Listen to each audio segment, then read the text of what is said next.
By the way, I don't know if I told you this, but I always end with being like, what's a song you think everybody should hear in their lifetime? That's how I end it. And I started all the same way too. I ask, what's your name? What do you do? And how do we know each other? And I make you do it, not me. Okay. So I just sit down and listen, you know? I make it easy for me. 1, 2, 3. I don't have a song for people to listen to. There you go. Well, think it over. I don't have a song. Hey, Jimmy, how's it going? Good. Good. Can you tell me who you are, how we know each other, and what you do? Of course. Tell me about it. That's my thing. So my name is Jimmy G. Legal name is Song, but everyone calls me Jimmy. Jimmy G just kind of flows. Mm-hmm. What was question 2? What do you do, and how do we know each other? So what I do, I run a video production business called Luminari Productions.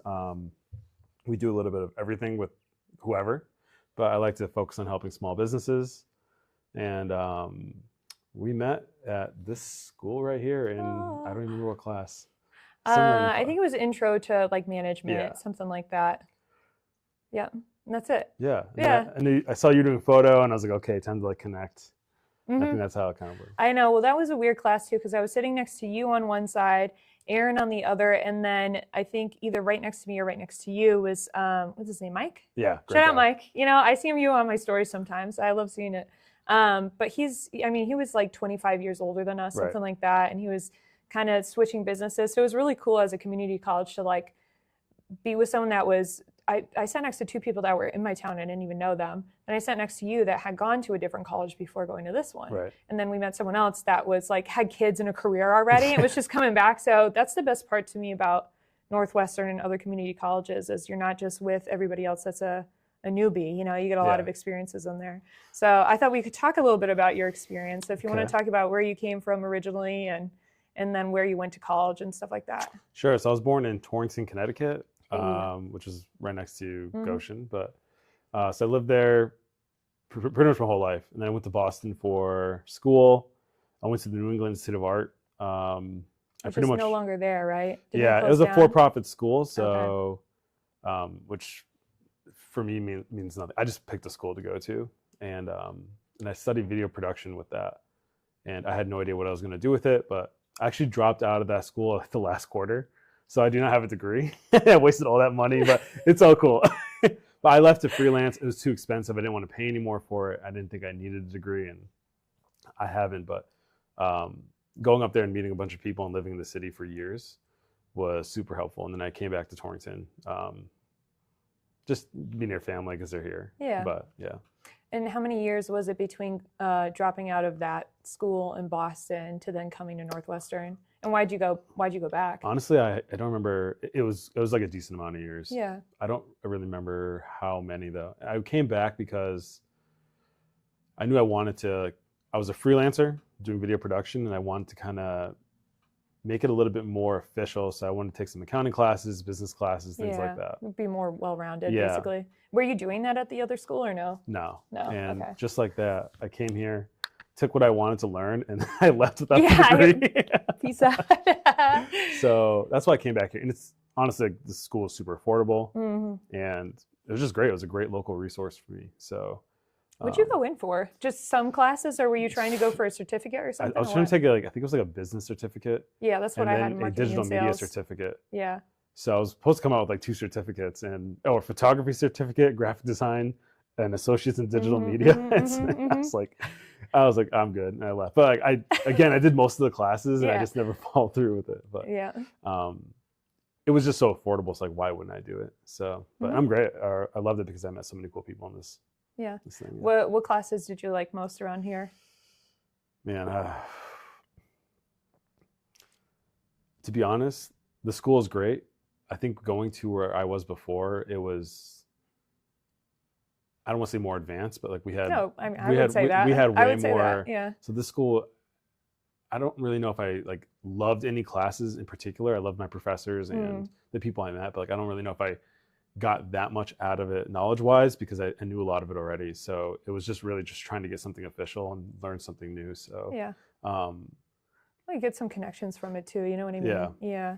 Which for me, like you were a cool connection because how much older are you than me? I don't even remember. How old were you at the time that you went to the school? Honestly, Let's talk about that. Dude, Yeah. I don't know. I have no idea. Yes, you do. I you know what time. I legitimately, I don't Weren't even you like keep around track. 27 or something? I have to. right? I had to be like 25 to 27, so maybe 26. Yeah, so I was 19 and now I'm 28. Okay, so I'm 32, And you're turning 32. 33. Yeah, so everybody I know, I've been asking like, how old are you? Because I've met a lot of people in Florida and they always say 32 to 34. And I was like, I don't know what it is about you people, but I just end up connecting to people around that age. But yeah, it was interesting because again, like I came from homeschooling and I didn't know that many people in my town alone, and it's a small town. So meeting you and like you had been to Boston and like you knew Torrington, but you knew what it was like to live outside of that. Right. It was interesting to get to know you that way. And then too, you were one of the only people that had more experience in their art before they came to school, because I was in a photography program, but everybody else in a small community college, they're not going for an art, they're going for an elective. So everybody was just like, whatever, like I'm just doing photography because I want to. And I'm like, no, this is my business, this is my life. And you, although you weren't as, you were a little more down to earth about it, we'll say it that way. It was just fun to be able to talk to you about that stuff. And we connected on a lot of like video creators and things that were of our time, especially on YouTube. And I mean, we went to New York City together a lot, and it was just fun to have a friend that was artistic, but more just chill about stuff, you know? So for me, that was really, really exciting. Because I just didn't find anybody else at this school specifically that was kind of on the same wavelength. I'm pretty sure I forced my friendship onto you. You don't think so? Yeah, I mean, you did a couple people. I didn't even, yeah, that's true. Yeah. I love socialize. I love people. That's why I love being I do here. too. It was so good being around people who just wanted to learn and things like that. But well, I was telling my parents the other day too, I was like, it was kind of harder at a community college because a lot of people do it to just get their like certain credentials before they go to a bigger school. So the community was a little different, and there's 3 buildings here. So if you're in art, you're not coming over to the science building so much. And I had both. And I was struggling to find like just one person to hang out with consistently because everybody was off doing their own thing. So that was another nice thing of just having you around. So I really appreciate that, by the way. No, yeah. And then too, I think I did 1 or 2 jobs with you because I was interested in video. I was like, it's not for me, but I kept on trying it. And now I think this is kind of what I want to do with video. But there was like, you know, you gave me an opportunity to try stuff and go to certain weddings with you. So that was interesting. I mean, I've seen you improve. Or your whole style has changed. Yeah, a lot. So much. So what would you say is the difference that you realize now? For what? For the style. Like, what was the style before? What difference have you noticed? For you? Yeah. I think you were very by the books, maybe a bit like, and I don't know how to explain it. It felt a little bit like you were just, I feel like you're way more creative now and you have more fun doing your work versus when you were doing it before. I don't know if you get stressed out when you work now, but I feel like beforehand it was just trying to make something perfect or whatever it was. So, yeah, no, I don't really care. Yeah, so now it feels way more free flowing and natural, and I'm like, oh, this is good stuff. There's very distinct style and like a personality to your work now. Yeah, so. very playful, because that's who I always have been. Yeah. And I've noticed too, like since leaving Connecticut, you have like a lot of dark and earthy tones here, which is great. And a lot of people I followed and really admired were the same way. But I noticed the difference of it, especially when it got down to like the copy of your website and how you describe your work. Everybody was like very using words like emotive and emotional and deep. And while my work is deep, like I'm like, I just think life is funny. Right, and like if I'm not laughing with you on a wedding day or whatever event it is, and we're just serious the whole time, I'm like, that's just not who I am. Like I'm the one that cracks a joke or says something extremely inappropriate by accident most of the time. So it's like I need to laugh through it or else it's like it just gets weird. And I like weirdness too, that's not a problem. But yeah, I don't know. And I know you've experienced that too, because you've done everything with video. You want to kind of talk about the different things you've done and where you are now compared to where you started? Yeah, I did. When I was in Boston, I did anything and everything that would pay me anything remotely over $10, I probably did. You know, so woo, yeah. I had my hands on in live productions, like contracting for ESPN and like those type of bigger productions or something small scale for myself, whatever. But there were so many people in school doing different things. You'd help out, whether you had a designated role as like doing audio only or being on the camera. And when I left school, when I started doing that all-in-one as myself, freelancer thing. So, but corporate clients, I did a ton of weddings. So my goal in general was just to abandon weddings. Yeah.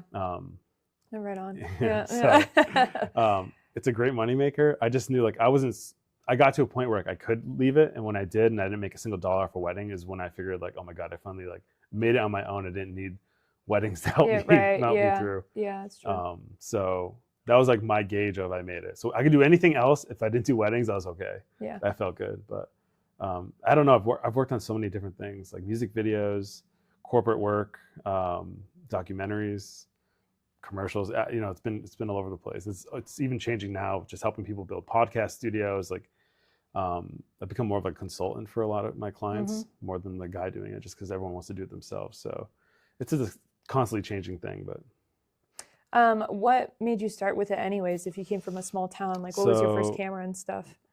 So I started with a webcam in like high school. This is like the early days of YouTube. So like being viral or anything was like very.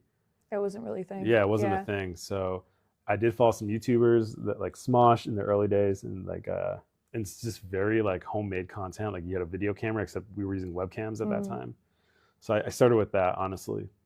I tried to make funny videos like them for people in my school, and it just kept progressing. Then I got like a little point and shoot camera, and then I went to college for video production. I thought this is something I want to do, but a lot of people there were trying to be like directors or in the movie industry, and I was like, no, I'm just trying to make like content and stuff. I don't really know what exactly.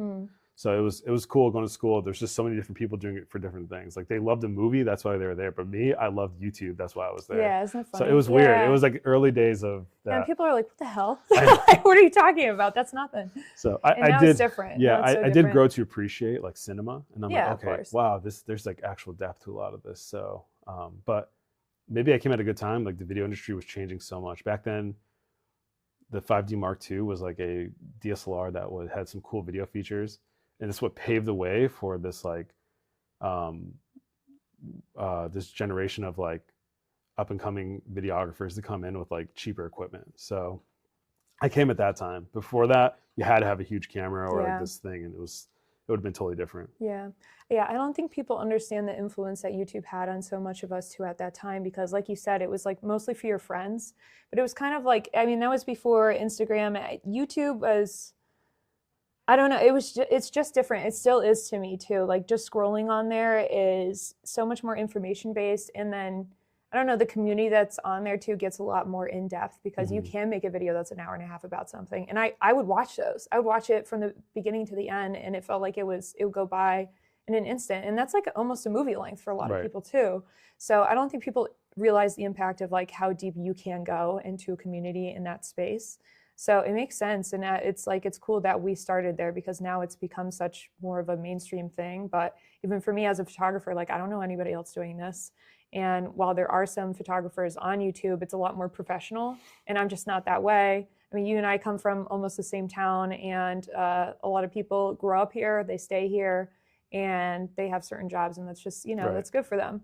And I think it's been interesting with YouTube, because I think a lot of people see success as, I get this big job. I finally made it after going to college. I made these career changes or whatever. And I finally made it. I have like a Fortune 500 company I work for, and like everything's gravy. Okay. Like everything's cool. I got a house, whatever. And like you and I have not experienced that. Maybe, it doesn't mean that we don't have dreams, but what has it meant to you to like, I don't want to say skip around, but like you did leave college early, and then you did leave this college, and you're someone that I don't think likes to be tied down. And I don't think there's as many conversations about people that it's like, what did they do? Because that doesn't fulfill them. So what would you say to that? Not that I hate like commitment in that sense. I don't like being like stuck in a place for sure. And one of the biggest benefits of doing my own thing was having that freedom to experiment and do whatever I want. Yeah. And I accepted there's going to be compromises living that kind of life. So it's tough, but like the payout of having all that autonomy for yourself is so worth it. Yeah. And I'm glad I did it now in my early 20s. I will say, as you get older, I think things start to change. You start to be a little bit more picky and choosy about it. It's like, even I'm going to redirect things now, and maybe later on. The thing is, like, I'm in my 30s. Let's say I redirect and I do something completely different what I'm doing. In my 40s, I can go back to this, because like it's nothing stopping me from doing anything I want whenever I want. So you pick up pieces along the way. It's not like you haven't learned anything, like you said, you could go back to whatever you wanted to do. Like I worked at a few full-time jobs and just to get the experience of working in offices, Yeah. 9 to 5 thing, and the things I love about it and things I don't. And I'll always go. I wish there was a perfect world where I can just go back and forth and do that, but it doesn't exist right now. It doesn't mean I can't make that opportunity for myself, but yeah, you know, being on your own, doing all this stuff is super fun. It's still stressful. Like I don't like to embellish it too much because it is hard work. And I try to tell everyone who's doing it, like just to give them a little heads up, not to like make them scared about it, but like you got to like deal with some issues first, but that you'll never want to go back. Yeah, it's the reality of the game is there's almost nothing harder you can do, but there's also almost nothing more freeing. Right. So it's at what cost, right? And I think it's a great alternative if, again, you're a person that like gets antsy, and I do. If I'm in an office with a ton of people, though, I can make it work for a long time. But yeah, I just found that I'm also someone that I've realized I really hate inefficiencies. And when I see a company wasting people's time or doing things that just, they're doing it because they have always done it and they will continue to do it, but it doesn't make sense for maybe their company or their people. I can't stand it. Yeah. I get every job I've had that's been like a 9 to 5, I've been able to steadily be there for a long time. And then one day I'll wake up and I'm like, I have to leave today. Like I need to get out now. And it's worked out for me, but it's, you know, sometimes you need that to pay the bills and go on, but it doesn't have to be here forever. And I mean, now you're in your 30s. So what is that like now for you? And why have you stayed in Torrington specifically? I stay in Torrington just because it's cost effective. Like what I do for work, I'll travel. So I don't really care where I live, to be honest. I'm a guy who loves the city, but my family's in town. So it's just easier for me to be near them. And, you know, I was focusing on my job more than like enjoying life because I was trying to really further this business in my career. And that's what I'm saying. When I hit my 30s, it became more about, okay, looking at this as a long-term thing, like what do I need to do now? And that was just accept the fact I'm going to stay at home, save some money, and invest it back in the company, and just really put my feet down in the sand and kind of get going. So when I was in my 20s, I was I was all over the place, which is great. I learned so much, and I could take all that and kind of use it in my 30s, I'm hoping, and then, you know, see where it goes from there. But yeah. So what else have you done other than videography? You want to talk about that? So just like my whatever. Okay. Yeah. Something I didn't expect doing, which made a huge impact, is I'll say like being a creative and working for yourself, like you get a little, I don't know, explain it. When you all this freedom and stuff, you get disconnected on the world a little bit. Mm-hmm. So the girl I was dating was a nurse who I'm still dating. She's a nurse at the ER, and I saw the stuff she was doing, helping people. One of my clients I interviewed, one of their staff members was a very wealthy guy who volunteered his time at a nursing home, and something clicked, and I'm like, wow, this guy is so successful, and he's taking that free time he has, like me, who has flexibility in their schedule, to do something. I decided to join up and be a volunteer firefighter, which was completely outside anything I ever thought. And it's been one of the greatest things because it makes you so humble. It makes me appreciate what I have even more, just because seeing what people have to go through in life. And it grounded me back to reality. Sometimes, I don't want to say it felt like I was better than other people, but I felt like, man, I got this cool thing I'm doing for myself and all this. Right. And seeing the realities of how harsh life can be on people, like, settled me down and changed my perspective on just a lot of things, and, you know, how to perceive your day to day, because, you know, things are just so crazy. So being a volunteer firefighter is a huge part of my life now. That wasn't, and I think having that in my 30s completely just twisted a lot of my perspective on things. So I have a cousin whose husband grew up in California and was a firefighter out there. And I mean, you get a really nice pension and all these other things because, I mean, it's California, there's going to be fires wherever you are. But in a state like New England, where there's not as many natural disasters going on, how is that, to me, it's like, we just don't talk about firefighters. Like, it doesn't seem like a career of any type that people in our town will like kind of grow up and say, you can do this, you know, or even like, this is good for you to try. So could you talk about what you think being like a volunteer or even going to the fire department or something like EMT, stuff like that, is good? Like, what type of person you think would fit into that and what it's kind of good for basically in someone's life? Sure. I think anybody can walk in the door and at least get a taste to see if it's for them. I'm a guy who had zero connection to this at all. I never even started Yeah. a chainsaw before this. Yeah, I mean, you would never talk about something like that before. It's crazy. Yeah. And it's crazy how much you fall in love with it. I think if you love helping people, there's no better place than being a first responder. Just from a lot of this is volunteers, but from a job standpoint, it's a very secure job that's always going to be needed. So once you have it, like, it's a great job. But this state particularly relies on a lot of volunteers, like the rest of the country. And there's a huge decline of volunteers. So it's like, if you got the flexibility, you should do it. You're going to learn some amazing skills that are great for your life. That's going to help save yourself or other people. And I think if you just enjoy helping people in any capacity, there was no better way than doing this, because you're truly like dealing with people's lives in some way. Obviously, I can make a video and help a business, and that's great, changing their lives like that. But there's something about having your hands with someone and being in that situation of life or death or whatever it is, that it hits you differently, makes you feel different about the world and things. But has there been a call or something that you could talk about that you were like, oh crap, like this is scary stuff, but I'm glad I'm here with these people? I think so. I've been there for like 3.5 years. So luckily Torrington has a great career department. Okay, cool. And they handle a lot of things really quick. So there hasn't been like many calls where I'm like, oh my God. But the thing is, I'm also used to it. I expect what some of the stuff is, but I'm trying to think. I don't want to say too much because like I don't know what's wrong or right. Well, maybe what it was like experiencing, like, because you train with these people, right? And they're training you, and then finally you have to go out on the field. So how is it different in training to actually being on the field? And what did that teach you about like doing things hands-on? What's great about just like where we live, there's really good training. We have a great fire school for volunteers in the area.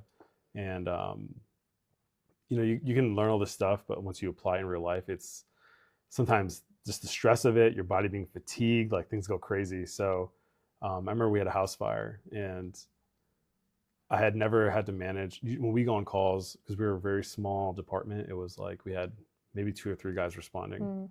And that time we had everybody, and there was like 6 people, and being in charge of 6 people was like overwhelming. It was crazy because you're trying to deal with protecting yourself, listening to, whoever's in command, and then also making sure you're covering the 6 people with you. So that was a wild experience. I was super fatigued mentally and physically.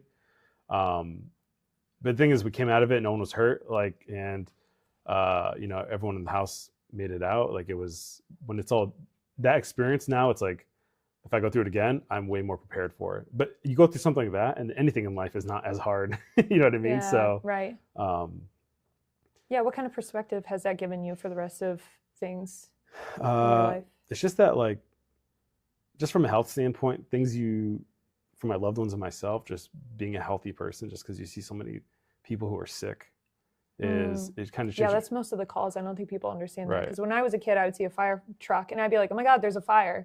But a lot of that is like, hey, an elderly person fell down, or someone has had too much to drink and they need some help. So you said being healthy is important. You want to expand on that? Just in general, like being, taking care of yourself, not drinking alcohol like crazy. You see so many calls that are alcohol related, things like that. And just, taking care of your body. And it doesn't mean being like a complete health freak, but just doing things that are conscientious, even just things like driving a little more safely now. I used to drive a little reckless, but now you see how many car accidents, and you're okay. I go fast, But you see some people get really screwed up. Yeah. And you start to think, and you can't go back from something like that either, It's done. It's so preventable a lot of times. Yeah.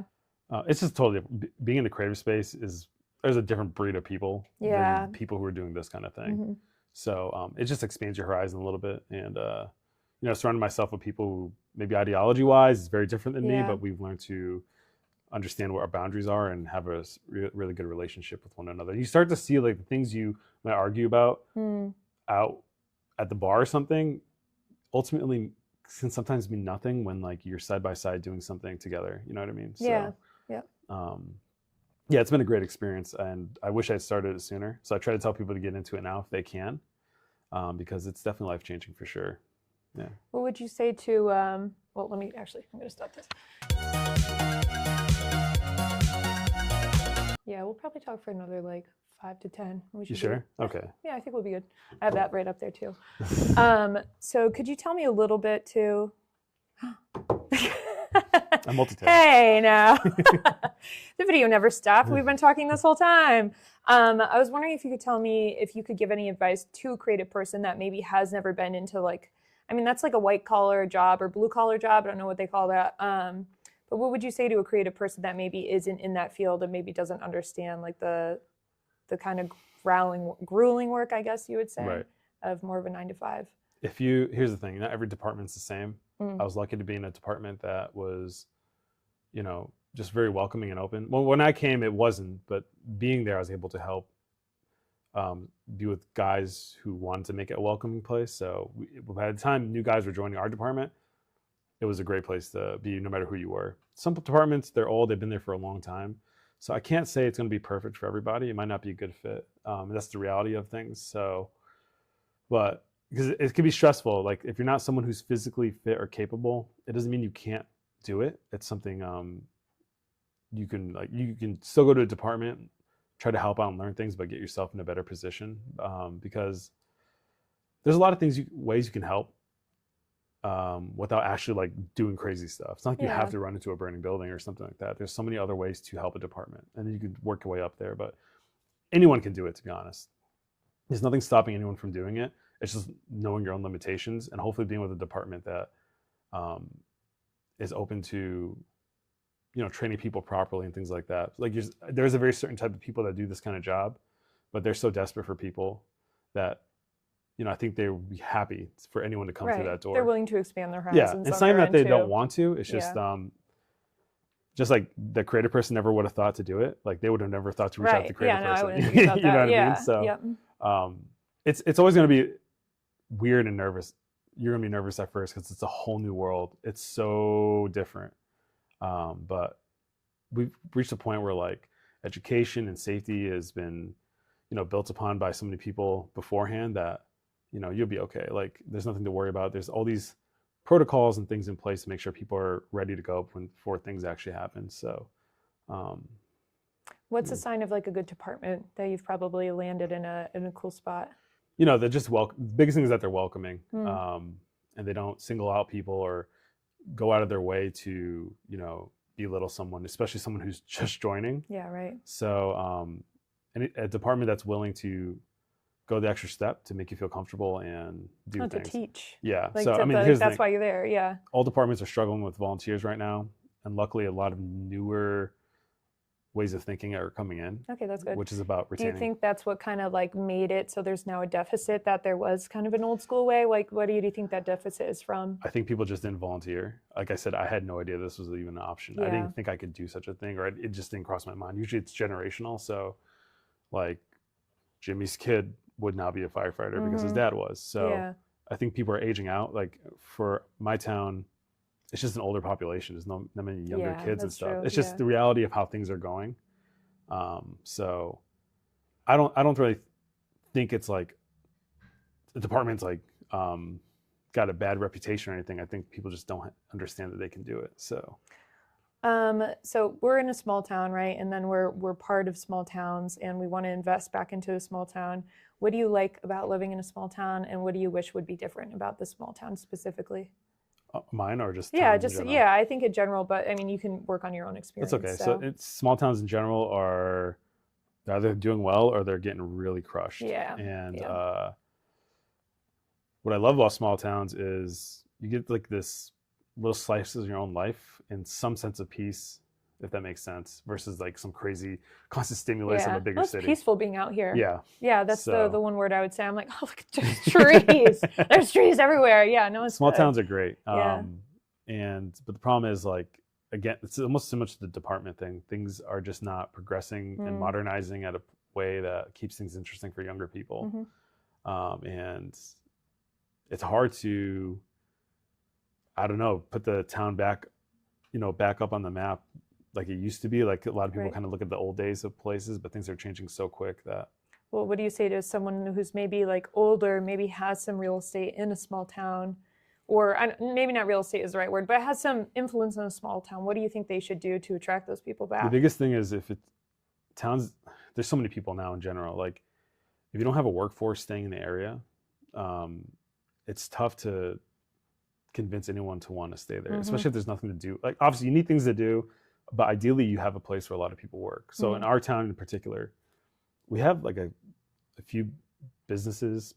We have like one of the biggest hospitals in the area, which employs like hundreds of people.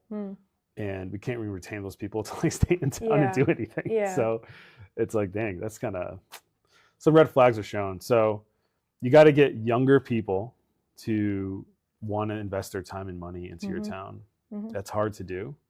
So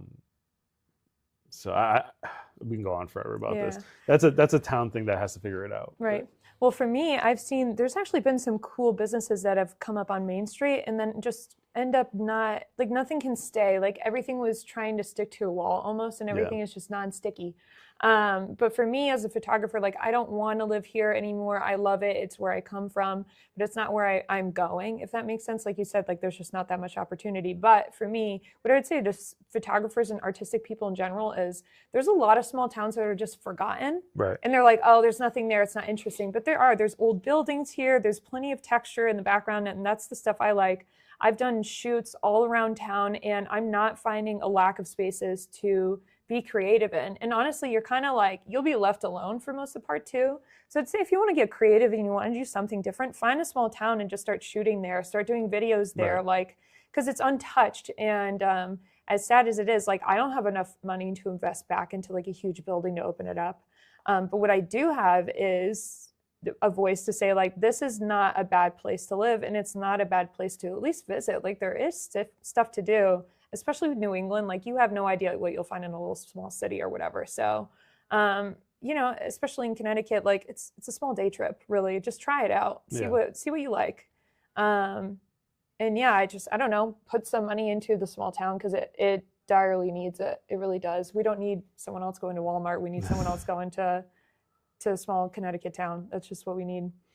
It's gonna be tough. So but I'll say this: at some point, you have to accept and adapt to things. So everyone has to adapt. To some way. So even small businesses need to change how they do things to compete in this world, and things like that. But yeah, as a creative person, here's the thing: a creative person has no excuse about anything. The world is accessible to you now to do so many things. And the world provides you so much stuff to do whatever you want to do creatively. So, you know, whether you are in a small town or not, like nothing's stopping you from, you know, being creative and doing that kind of work or reaching out to whoever. So, do you know exactly what you want to do now? No. Did you do? Every day, I love it. Every day, everything. Music to my ears. Wow. Someone else who's lost doesn't know what to do. I love it. I'm always lost. People think I have everything put together, and I'm like, my closest friends, it's like every day I'll be like a new thought. Yeah. Like, and so that has always been you too. I will say like, this, even for yourself, you need to have people to talk to, which is being your own business owner or whatever, doing things on your own is very lonesome, even though you're working with so many people. So you need to find a group of people or people close to you. And you got to talk to them and vent and conceptualize and think, because it's very difficult to do this all in your own head by yourself. Yeah. And honestly, like even though social media is kind of like the platform, right, to get your name out there, like stay off what other people are doing. From what I've experienced, like I just stopped following other photographers if I didn't know them. If I did, like, yeah, hoorah, like I want to like, you know, give you some support. But if I don't know you, then honestly, I'm not following you back right now because I can't look at what other people are doing. It's clouding my head personally. And if it's not a community, like just because you're following someone doesn't mean you know them. But I've been telling people I've been using Instagram like 8 a.m. since 2015. I just DM people all the time. If they don't get back, I don't care. But I don't. But, you know, that's how I've been able to talk to you and catch up sometimes randomly. And we haven't seen each other in, I don't know, a year and a half or something like that. But it doesn't matter because it's like, you know, that's the community you can build. And yeah, I think we're definitely missing a lot of that. It's a deficit of community. But again, a great reason why to go to a small college if you can't afford a big one. Like I thought I was really missing out going to a 4-year. And at the end of my time here at Northwestern, I was just like over the moon with my experience. I was so fortunate to come when I did. But yeah, a small life or a small town doesn't mean a small life. I would put it that way. Here's the thing. Obviously, I went to a 4-year college and I did whatever that stuff is, but I don't really think like, it's not like I think that made me who I am. You know what I'm trying to say? Like, just like high school is like, I blink and it's like kind of just gone. Like life just keeps moving on. And Yeah. I look at it like, man, there's so much time for me to do so many other cool things now. Like whatever happened back then is whatever back then. It's not like I'm going to let that, you know, be the thing that makes me who I am, if that makes sense. Yeah. So can I ask you one more thing? Go ahead. How do you feel so sane if you're like always in the middle of changing your mind and stuff? Because I mean, even at class, you come back every week and be like, I could do this though, but I could do this. You know, it would drive me crazy because I'm like, decide, you know, but I think you specifically, and I don't think you're the only one, that is kind of like lives in an in-between world and is like, the possibilities are endless. Right. But so how do you deal with that and keep sane? I have good confidence in myself that Yeah. if I need to buckle down and make it work, I'll make it work. Mm-hmm. So if you have any sense of doubt, it's going to like really start screwing you up. So, but for me to get over that kind of doubt, I talk to people about things, and it's still a risk. It's a gamble. Let me say this: Yeah. It's not this perfect world. It's a gamble being like that, being who I am. But I'm okay in my 20s, in my 30s to experiment and screw up because my life isn't completely.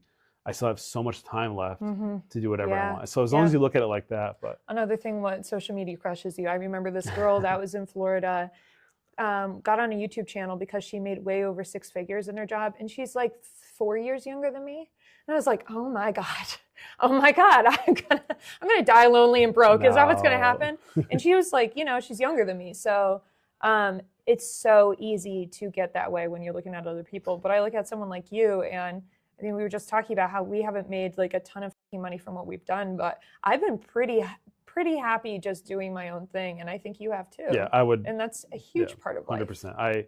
But by the time I die, like I will have no regrets about doing any of this. Yeah, so I love it. I'll see you at the grave. I'll be like, he did it. He was him. You know.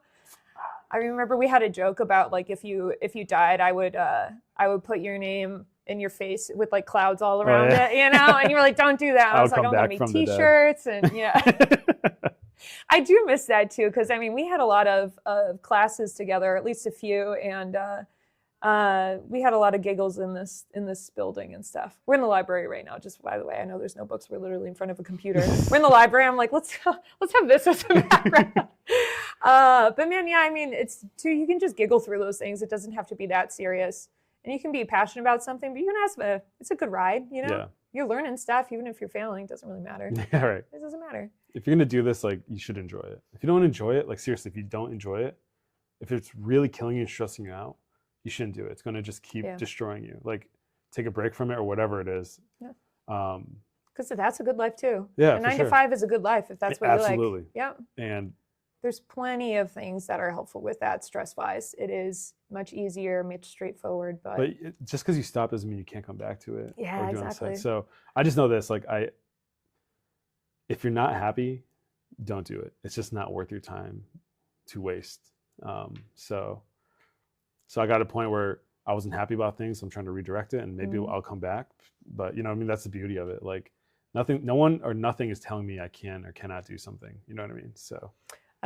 We talked about this a little bit too. What would you give advice for people that are living paycheck to paycheck right now? Or maybe not paycheck to paycheck, but kind of spending the money wherever. You have to be smart about this. And this is hard to explain to someone who's really hyped up on the dream. You should do it for a couple years and really experience it. But at some point, this is the kryptonite to every creative is if you don't know how to manage money and do a business, it's never going to be viable. And then I know it's hard to swallow the pill. You got to work for a company that's 9 to 5 with people who will know how to do it, and you provide your skill set. And for some people, that's hard to accept, but it is better to think about it a little early than the reality hits you, and then you get absolutely destroyed like 10 years down the line that something didn't work out. But and we're talking strictly financially too. Yeah. Like you should have a retirement. You should save up, but like I get it. You should do that, you know. And it's not straightforward, but there are ways to do it. You know? Yeah, 100%. Yeah. So, honestly, if you could find someone who's doing well and try to get feedback from them. I mean, that was helpful for me. You were older than me. You had more experience, and I learned from you. You know, and obviously I did my own thing, but having friends. That's another thing about the community, right? Find someone who's better than you. Be in a room with people that know more than you, and you'll end up picking some shit up. And ask questions. Ask as many questions as you can. Yeah. For sure. So before we end, I know I didn't give you much time to think about this, but do you have a song that you think everybody should listen to in their lifetime? Share with the class, please. Dang, but here's the thing about me and I hate commitment and being weighed down. No, you? I don't have a favorite anything. I like everything. I like Well, a okay, little just this. a song though. What are you into right now? You know, maybe that's easier. I wish I could tell you. Oh my Let me God. give me a second. Yeah, okay, I'll wait here. What am I into? I listen to everything. It's crazy. I have to. Damn. Well, what about maybe when you were growing up, like coming of age while you were at college in Boston, you're like, yeah, Dude, I'm gonna make it. What were you I into? wish I could tell, like, the whole thing about this like fits into my persona. I listen to so much, which could be a bad thing. I like so many things that I can't like super get into one thing. So it's the same thing in high school. I'd be friends with like every group, and I didn't have like a best friend group. I was alone. Okay. You piss me off and make me so excited at the Listen, same time. listen. I'm like, decide. I think if anything, it's better I don't give you an answer because that's who I am. I'm just gonna find something really that you happy post Linkin and I'm Park gonna put is that in back there. together. Linkin Park? Okay, hey, that's something. So go listen to the new album in general because Okay, now we know. Thank you. Finally. My God. It's tomorrow. I'm texting you. I'm like, any decision? You're like, nope, I have none. I would never. I hate that. I was at a network meeting event. They're like, "What do you like to do for fun?" I'm like, "What? I don't know everything." The thing is, everyone says the same thing. Oh, I like going out for walks. I was like, who doesn't? I have no You're idea. like, no, you don't, liar. You just say Yeah. boring. No. So I hate those questions. I'm the worst person to ask for those. I'm sorry. No, it's okay. It's okay. I think that's who I am, though. I'm just disappointed, is all. Why? I'm kidding. Here, I'll give you my I'm joking. Spotify link. You can listen to my playlist. and Okay, see. yeah, we'll do that. Yeah, you have your own playlist. Of course you do. All right, well, good luck wherever you are. Thank I'll you. find you in town again, and we'll do this off camera next time. So. Or maybe we won't. I don't know. Yeah, maybe. Anyways, yeah, thanks for coming. Bye. Bye.